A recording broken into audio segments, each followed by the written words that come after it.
Hello, kumusta po kayo lahat? Ito po ang inyong old buddy, si Nurse Kaloy, who just turned 66 today. Maraming salamat sa mga bumati, sa aking mga friends, classmates, followers, subscribers here and abroad. And I would like to thank ang aking classmate at friend, si Engineer Herem Celestino ng Silang Cavite. Fiesta po nila at naimbata po ako at the same time pinakain na rin ako ng lunch. Maraming salamat sir, idol. Okay, ang ating reaction video ngayon ay tungkol dito sa pangyayaring investigasyon sa isang illegal raid sa 4 na Chinese na tinamnan ng baril at ninakawan ng milyones, 27 million. Ngayon po, nasa pangalawang linggo na po sila sa paghihiring tungkol sa kasong to at may mga na-contempt na, pero ito ang nagustuhan ko parte sa hearing, yung pagsasalita ni Congressman Dagook na diniretso niya si NAPOLCOM Secretary, we call that Mr. Romero, at tinanong niya point blank kung may problema ba sa recruitment.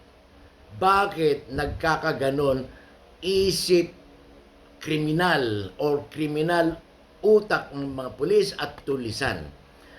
At diniretso niya po, sinabi na kasi kung walang tamang proseso ang recruitment, mangyayari katulad mga iniimbestigan daw nila ngayon sa Kongreso, makakasuhan, makukulong, mag-hire ng bagong pulis, at kung hindi dadaan sa tamang recruitment process, gano'n na naman mangyayari.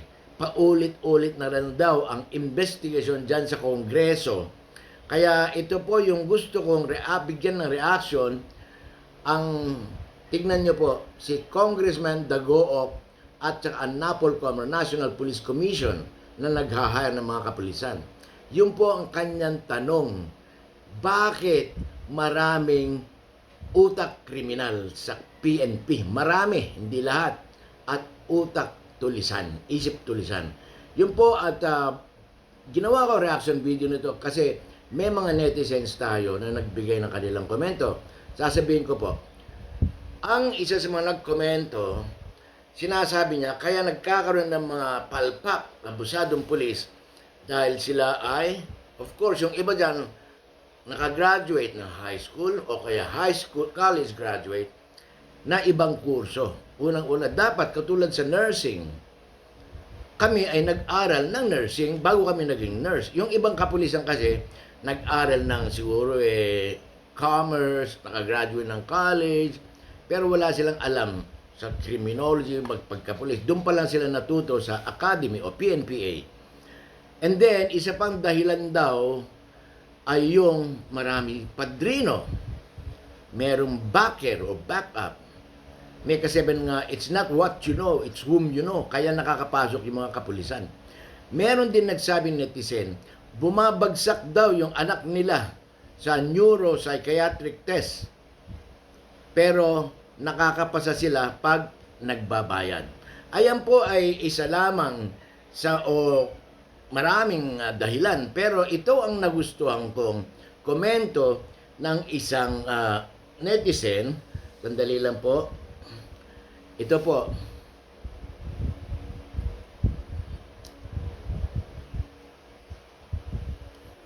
Sandali lang po, wala ang volume. Civilian po. Civilian ka. Yes, sir. Tapos nagpulis ka. Yes, sir. So, civilian ka, may kaso kang homicide case. Yes, sir. Pero hindi po nag-prosper, sir. Bakit? Kumbaga nagkasundo na rin po noon later on. Settlement. Apo, To cut the story short, inareglo yung... nag-ayos po. Okay. Then, nagpulis ka. Yes, sir. Anong first assignment mo sa pulis?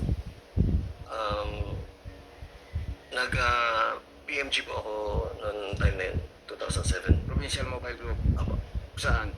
sa Bulacan po. Bulacan. Ilang years ka na sa service? 16 years na po last August. 16 years. Apo. Ilang beses ka nang nagkakaso? Yung ganitong kaso po ngayon pa lang po. Other case? Wala po, puro motoprobio lang po na related sa trabaho din po. Na-assign ka na ba ng DEU? Opo. Ilang years? Putol-putol po, pero nag-start po ako around mga 2014 to hanggang sa 2018. Okay, putulin na po natin doon. Gaano ka katagal na-assign sa Ang ibig kong sabihin, ang recruitment talaga ang problema sa pagtanggap ng ating mga kapulisan. Tulad ng isang komento, kaya ako nagre-react ngayon dahil dun sa nagustuhan kong komento ni Ezekiel Wales.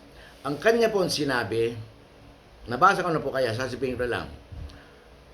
Ang sinabi niya sa recruitment pa lang, dapat magmula sa elementary, high school at college ay magkakaroon na po ng investigasyon o yung vetting, thorough investigation sa karakter ng isang tao magmula pagkabata, elementary, high school, college. Magpunta ko sa mga barangay, tanungin ang background. Siya ba ay may history ng bullying nung kabataan niya? May pananakit ba nung kanyang paglaki? Meron ba siyang mga nasasaktan? O nung kanyang paglaki sa barangay nila, alamin kung ano kanyang background. Kung siya ba ay nagsusugal, babaero, lasinggero, sabongero. Yun po ang mga bagay-bagay. Kasi dun sa video pinakita ko, si Staff Sergeant Democrito, whatever, Hipokrito, basta ganon. Siya po ay may history ng homicide. Then, paano siya nakapasok sa pulis? Paano siya na-recruit? Yun ang ibig sabihin ng ating netizen sa comment niya. Yung background. Hindi lang sa naipasa mo yung neurotest, hindi sa naipasa mo yung physical training. Kailangan yung character. Yung background, sabi ng ating Ezekiel Wales na netizen. Excuse me po. Kasi character counts a lot. Magmula pagkabata, childhood, paglaki.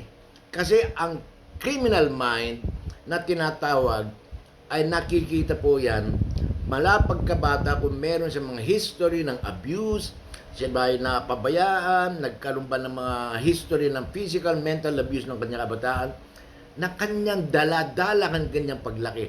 Katulad ng Staff Sergeant Democrito, na nanakit, nag-homicide, marami pa ng protopropyo na kaso sa kanyang trabaho, nag-DEU, maraming kaso. Paano siya nakapasok dyan sa pulis? Ngayon, tanong, kasi ang magnanakaw, siyempre, kakampiyan sa mga magnanakaw.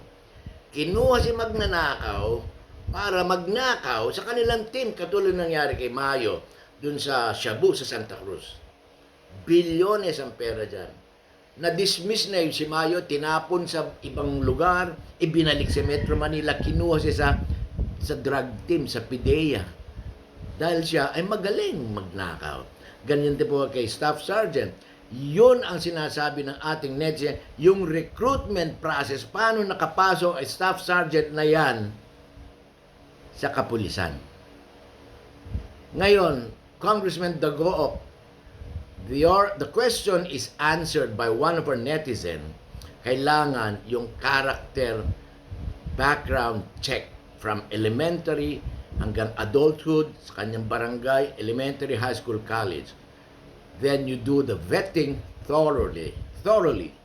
Yun po ang sagot sa inyong katanungan. Pinoproblema sa Kongreso para hindi na maulit-ulit ang ganyang investigasyon. Yun lang po, maraming salamat ulit sa aking mga subscriber at bumati sa aking birthday. Good night.